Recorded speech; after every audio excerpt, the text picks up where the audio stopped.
বৌদি কই রে কই রে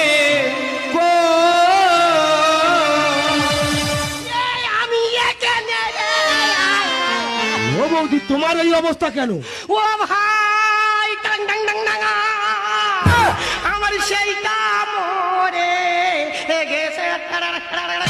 বৌদি কোনটা মরে গেছে? তো দাদা মরে গেছে। দাদা মরে গেছে? হ্যাঁ। দাদা কি করে মরে গেছে? তুই বলি বৌদি আমি টাকা পাই, টাকা দিতে হবে। হ্যাঁ। আমার স্বামীকে বললাম দেখো লোকের থেকে টাকা নিয়েছি, টাকা দিতে হবে। ভালো। ওই টাকার সন্ধানে যাচ্ছিল, আচ্ছা। হঠাৎ কারেন্টের তার চোখে পড়ে হ্যাঁ। মজা মজা মজা মজা দাদার কারেন্টে তার চোখে পড়ে মরে গেছে? হ্যাঁ। দেখো তুমি ভেবে পড়ুনি আমি মরে এই দাদা, আমার কে দায়িত্ব নেবে, কে চুম খাবে?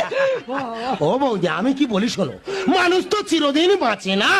আর তাছাড়া দাদা মরে গেছে তা কি হয়েছে, আমি তো আছি। আমার কে সাবান ঘষে দেবে? ধর বাবু।